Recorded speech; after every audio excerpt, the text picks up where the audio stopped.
చూస్తున్నాం భారత్ పైన ట్రంప్ మరోసారి అక్కసులు గక్కుతున్నాడు. భారత్ పైన సుంకాలు తగ్గించాలంటే, భారత్ పైన టారిఫ్స్ తగ్గించాలంటే ఆయన ఈరోజు పుతిన్తో భేటీ అవుతున్నారు. రష్యా అధ్యక్షుడు పుతిన్ అండ్ డొనాల్డ్ ట్రంప్ ఈరోజు అలస్కా వేదికగా భేటీ అవబోతున్నారు. ఆ తర్వాత ఇరు దేశాలకు సంబంధించిన దౌత్యపరమైనటువంటి సంబంధాల గురించి కూడా మాట్లాడుకుంటారు. మరీ ముఖ్యంగా ఈరోజు భేటీ గల ప్రధాన కారణం ఉక్రెయిన్ రష్యా యుద్ధానికి ముగింపు పలకడానికి కోసం మాత్రమే. ఆ తర్వాత జాయింట్ ప్రెస్ కాన్ఫరెన్స్ కూడా ఉంటుందట. అయితే ట్రంప్ ఇటీవల కాలంలో ఒక ఇంటర్నేషనల్ మీడియాతో ఇంటర్వ్యూలో మాట్లాడుతూ ఏమన్నారంటే, నేను రష్యాతో మీటింగ్ తర్వాత చెప్తాను, ఇండియా పైన టారిఫ్ తగ్గించాలా పెంచాలా, ఎలా జరగాలి ఏంటి అనేది రష్యా అధ్యక్షుడితో భేటీ తర్వాత చెప్తానని చెప్పి డొనాల్డ్ ట్రంప్ మాట్లాడుకొచ్చాడట. ఎందుకు రష్యాతో భారత్తో ఉన్నటువంటి టారిఫ్ ఒప్పందం ఏంటి, అసలు ఆ భేటీకి దీనికి ఏం సంబంధం అని అడిగితే ఆయన ఏం సమాధానం చెప్పారట అంటే, మాస్కో నుంచి అంటే రష్యా నుంచి ద సెకండ్ లార్జెస్ట్ ఆయిల్ కన్స్యూమర్గా ఇండియా ఉంది. ఎప్పుడైతే ఇండియా పైన నేను టారిఫ్ని పెంచానో, సో ఇండియాపై టారిఫ్ పెంచడం కారణంగా రష్యా ఒక అడుగు తగ్గి నాతో భేటీకి సిద్ధమైంది. ఇప్పుడు కూడా నేను ఉన్న పలంగా రష్యా భేటీకి సిద్ధమైనని చెప్పి నేను టారిఫ్ని కనుక మళ్ళీ తగ్గిస్తే మళ్ళీ వెనుదిరిగిపోవచ్చు, రష్యాకి మళ్ళీ కొమ్ములు రావచ్చు.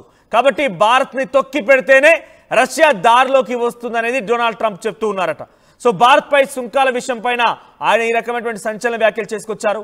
సో రష్యా నా దగ్గరికి రావాలి, నాకు చర్చలతో పాల్గొనాలి, చర్చలు సానుకూలంగా ఉంటేనే భారత్ పైన టారిఫ్ని 50% నుంచి నేను తగ్గిస్తాను, కొంత అందరి దేశాల్లాగే కొంత సామరస్యంగా మాట్లాడతాను, లేదు కాదు కూడదు అనుకుంటే డెఫినెట్గా ఇంకింత టారిఫ్ పెరుగుతూ ఉంటుంది, ఇంకా అలా పెరుగుతూనే ఉంటుంది. ఈ రకంగా మాట్లాడుకొచ్చారు డొనాల్డ్ ట్రంప్. అయితే మరి కాసేపట్లోనే అలస్కా వేదికగా పుతిన్తో ట్రంప్ భేటీ అవబోతున్నారు. అలస్కా వేదికగా ఈ భేటీ చాలా ఉత్కంఠ పరిణామాల మధ్య జరుగుతోంది. ఇంటర్నేషనల్ లెవెల్లో జాతీయ వ్యాప్తంగా పెద్ద ఎత్తున చర్చనీయాంశంగా మారింది. సో ఈరోజు జరిగేటువంటి ఈ భేటీ చాలా ఉత్కంఠ రేపుతోంది. ఏదేమైనా ఇరు దేశాల మధ్య యుద్ధాన్ని ఆపడమే లక్ష్యంగా డొనాల్డ్ ట్రంప్ ప్రయత్నిస్తున్నారు అనేది డొనాల్డ్ ట్రంప్ చెప్పుకుంటున్నారు. మరి నిజంగా ఆ యుద్ధం ఆగుతోందా, రష్యా ఉక్రెయిన్ యుద్ధానికి ముగింపు పలుకుతారా చూడాల్సిన అవసరం అయితే ఉంది. అయితే ట్రంప్ మాట్లాడిన మాటలు ఏంటంటే, he noted that additional tariffs imposed against India essentially took them out of buying oil from Russia.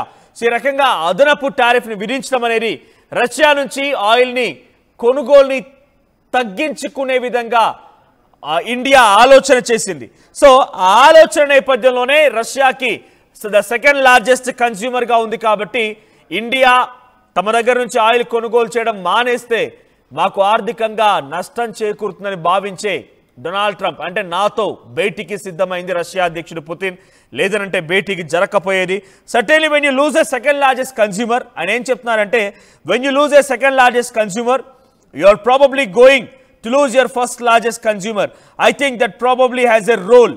So ఎప్పుడైతే నువ్వు రెండో లార్జెస్ట్ కన్స్యూమర్ని కోల్పోతున్నామో అప్పుడే మొదటి కన్స్యూమర్ని కూడా కోల్పోయే అవకాశం ఉంది. కాబట్టి ఇవన్నిటి ఆలోచించిన తర్వాతే రష్యా ఈ నిర్ణయానికి వచ్చింది, రష్యా నాతో భేటీకి సిద్ధమైంది అనేది డొనాల్డ్ ట్రంప్ చెప్తున్నమాట. అలస్కా వేదికగా మరి కాసేపట్లోనే భేటీ జరగబోతోంది.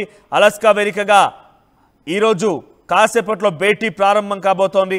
మరి ఆ భేటీలో ఇరు దేశాధినేతల మధ్య ఎటువంటి చర్చలు జరుగుతాయి, రష్యా ఉక్రెయిన్ వార్కి ఎటువంటి ముగింపు పలుకుతుందో చూడాలి. అయితే మన పైన గతంలో 25% ఆ టారిఫ్ని పెంచుతూ 50%గా ఆయన దాన్ని నిర్ణయం తీసుకున్నారు. ప్రస్తుతానికి 50% టారిఫ్ అమలవుతోంది భారత్ పైన.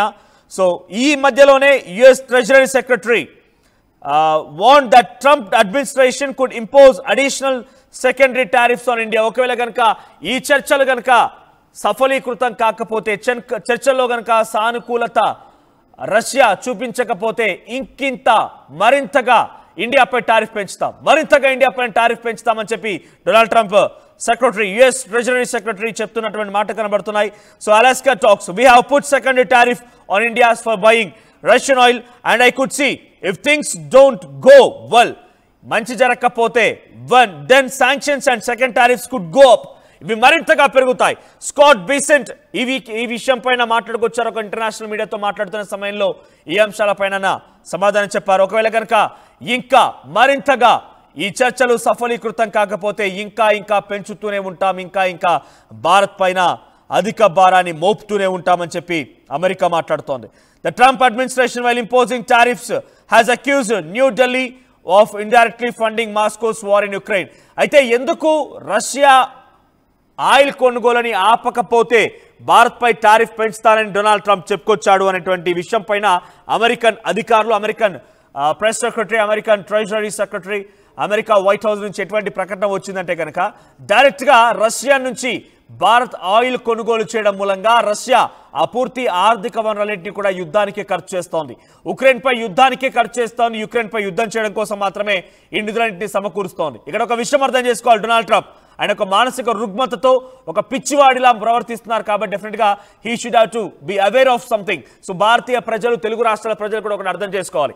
ఇక్కడ మనం రష్యాతో బిజినెస్ చేస్తున్నాం. మనం బిజినెస్ చేయడం వల్ల మనకు ఆయిల్ వస్తోంది, రష్యాకి డబ్బులు ఇస్తున్నాం. ఆ డబ్బులు తీసుకునే వ్యక్తి ఎక్కడ ఖర్చు చేసుకుంటే మనకేంటి?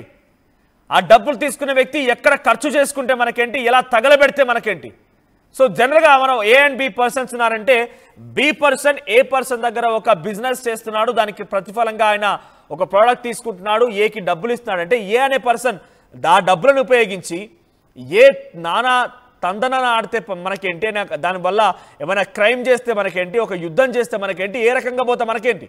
మనకు రావాల్సిన ప్రోడక్ట్ నాకు ఏ దగ్గర చాలా తక్కువ మొత్తంలో తక్కువ ధరకే నాకు వస్తోంది అనుకున్నప్పుడు డెఫినెట్గా తక్కువ వచ్చేటువంటి వారి దగ్గరికే వెళ్తారు. కాబట్టి బి తక్కువ వచ్చేటువంటి ఆ ఏ దగ్గర నుంచి కొనుగోలు చేస్తారు. ఆ రకంగానే రష్యా నుంచి మనకు వచ్చినటువంటి ఆయిల్ ధర వేరే దేశాలతో పోలిస్తే చాలా తక్కువగా ఉంటుంది. కాబట్టి దాని నుంచి మనం ఆయిల్ కొనుగోలు చేయడంలో ఎటువంటి తప్పు లేదు. భారతదేశానికి, భారతదేశ ప్రజలకి చాలా లాభసాటిగానే జరుగుతోంది. వేరే దేశాలతో పోలిస్తే ఇక్కడ రష్యా నుంచి మనం కొనుగోలు చేయడం మూలంగా కొంత బెటర్గానే ఇక్కడ ఆయిల్ కన్సంప్షన్, ఆయిల్ రేట్స్ అనేది కూడా కంట్రోల్లో ఉంటూ ఉన్నాయి. లేదు కాదు కూడదనుకొని ఏ దేశాల దగ్గర వెళ్ళినా, అమెరికా లాంటి దేశాల దగ్గర వెళ్ళినా కూడా ఒక బ్యారెల్ ధర $85 నుంచి $90. మరి అంత ఖర్చు చేసి మనం కొనుగోలు చేయాల్సిన అవసరం ఉందా? సో అందుకే చాలా తక్కువ ధర ఉన్నటువంటి రష్యా దగ్గర నుంచి కొనుగోలు చేస్తున్నాం. కాబట్టి ఇక్కడ రష్యా నుంచి కొనుగోలు చేయడం వల్ల మూలంగా ఆ డబ్బులు మొత్తాన్ని కూడా ఉక్రెయిన్కి వాడుతోంది. కాబట్టి మీరు రష్యా నుంచి కొనుగోలు ఆపేయండి. దానికి ప్రతిఫలంగా అమెరికా నుంచి కొనుగోలు చేస్తారా, ఇతరత్ర వేరే దేశాల నుంచి కొనుగోలు చేస్తారా, అది మీ ఇష్టం. కానీ రష్యా నుంచి కొనుగోలు ఆపేయండి అనే రకంగా బలవంతంగా మనపై ఒక కుట్ర పన్ని, కుయుక్తులు పన్ని టారిఫ్ పెంచేస్తూ వెళ్తున్నారు ఈ మానసిక రుగ్మతతో బాధపడుతున్నటువంటి డొనాల్డ్ ట్రంప్, ఒక మ్యాడ్ మ్యాన్. సో ఇప్పుడు అన్ఫేర్, ఇక్కడ India has called the measures. ఇవన్నిటిని కూడా ఇండియా ఏం చెప్తోందంటే these circumstances are very unfair, unjustified and unreasonable. ఇందాక చెప్పాను కదా, మనం బిజినెస్ ఎక్కడ చేస్తాం అనేది మన ఇష్టం. ఆ బిజినెస్ చేసిన తర్వాత ఆ డబ్బులు తీసుకున్న వ్యక్తి ఏ అక్రమానికి పాల్పడితే మనకేంటి? మనకు వచ్చిన ప్రోడక్ట్, మనకు ఆ ప్రోడక్ట్ సరిగ్గా ఉందా లేదా అనేది మనం చూసుకుంటూ ఉంటాం. ఇక్కడ అందుకే ఇండియా ఏం చెప్తోందంటే that steps taken by the American government and Donald Trump were unfair, unjustified and unreasonable and defended its oil imports as a matter of national energy security. So ఇతర దేశాల్లో యుద్ధం జరగడానికి భారతే కారణం, భారత్ ఆయిల్ కొనుగోలే కారణం అనే రకంగా మాట్లాడడం అనేది డొనాల్డ్ ట్రంప్ విఘ్నతకే మనం వదిలేయాలి. డొనాల్డ్ ట్రంప్ యొక్క పిచ్చికి పరాకాష్ట అని చెప్పి భారత్ అంటోంది.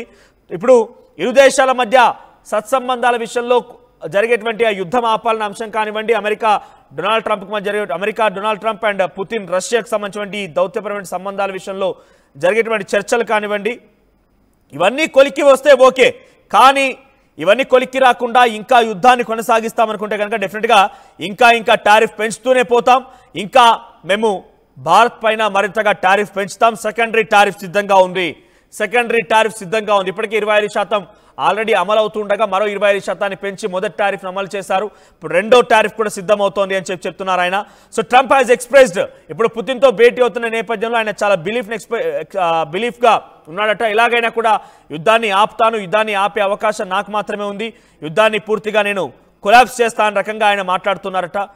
So I believe now Putin convinced that he is going to make a deal. I think we are going to find out. ఆయన ఏమంటారంటే మేము ఇద్దరం కలిసి ఆ యుద్ధాన్ని ఆపబోతున్నాం అనే రకంగా పదే కోట్ చేస్తూ మాట్లాడుకొచ్చారు. ఒకసారి డొనాల్డ్ ట్రంప్ ఏం మాట్లాడారో చూద్దాం.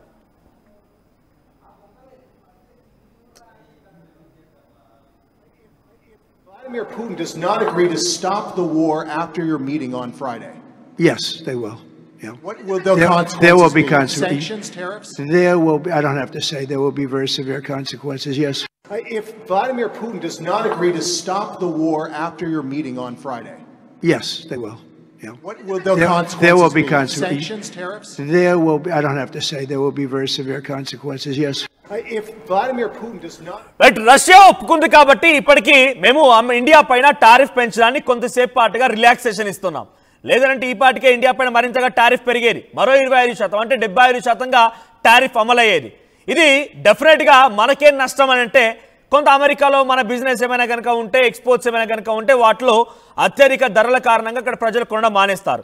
కానీ ఎంత ధరలు పెరిగినా తిండి ఆపరు కదా, తినడం ఆగరు కదా, తినడం ఆగరు. కాబట్టి డెఫినెట్గా అంతో కొంత ఇచ్చి డెఫినెట్గా ఇండియా ప్రొడక్ట్స్ కొనాల్సిందే. ఇండియా నుంచి ద మోస్ట్ ఎక్స్పోర్ట్స్ జరిగేవి ఏంటంటే ఫుడ్ మెటీరియల్స్. మనం ఆహార పదార్థాలని అమెరికాకి ఎక్కువగా ఇంపోర్ట్ చేస్తూ ఉంటాం, అమెరికాకి ఎక్కువగా ఎక్స్పోర్ట్ చేస్తూ ఉంటాం. సో ఈ సిచ్యువేషన్లో ఉదాహరణకి నేను మళ్ళీ బనానా, అరటి పండుకి సంబంధించిన ఉదాహరణ ఇక్కడ ఎగ్జాంపుల్గా తీసుకోవాలనుకుంటున్నాను. మన దగ్గర డజన్ అరటి పండ్లు ఈరోజు ధర నాకు తెలిసి 50 నుంచి 60 రూపాయలు. సో డజన్కి 12 వస్తాయి. అదే అమెరికాలో డజన్ అరటి పండ్ల విషయానికి వస్తే కొన్ని డాలర్ల పలుకుతుంది. ఒక సింగిల్ అరటి పండు విషయాన్ని చెప్తున్నాను నేను. ఒక సింగిల్ అరటి పండు ధర $1 పలుకుతోందట. ఒక సింగిల్ అరటి పండు ధర, ఒక అరటి పండు రైట్, ఒక్క అరటి పండు ధర సుమారుగా $1 పలుకుతోందట. అంతటి స్థాయిలో. ఎందుకంటే అక్కడ ఆల్రెడీ వాల్మార్ట్ అనే సంస్థ ఆ ధరలు పెంచేసింది అరటిపండు విషయాల్లో. ఆ తర్వాత అత్యధికంగా వరల్డ్ మొత్తంలో కూడా అరటిపండ్లు ప్రొడక్షన్ జరిగేది, అరటిపండ్లకు సంబంధించి పంట పండించేది భారత్లోనే. సో ఇక్కడ నుంచి ఎక్స్పోర్ట్ అవుతూ ఉంటాయి, అమెరికా నుంచి అమెరికా దేశాలు వాటిని కన్జ్యూమ్ చేస్తూ ఉంటాయి. సో వాళ్ళు ఎవరైనా కనుక అమెరికా దేశస్తులు అక్కడ అరటిపండు కనుక కొనుగోలు చేయాలంటే ఇప్పుడు ప్రస్తుతం టారిఫ్ పెంచిన విధానం కానివ్వండి, వాల్మార్ట్ చేసిన హైక్ విధానం కానివ్వండి, ఒక్క అరటిపండు ధర 80 రూపాయలు. ఒక్క అరటిపండుకి వాళ్ళు వెచ్చించాల్సిన ధర 80 రూపాయలు. మన దగ్గర 80 రూపాయలు పెడితే డజన్ అరటిపండ్లు వస్తాయి. అంటే దీంతో ఏమైంది? కొరివితో తలగొక్కున్నాడు డొనాల్డ్ ట్రంప్.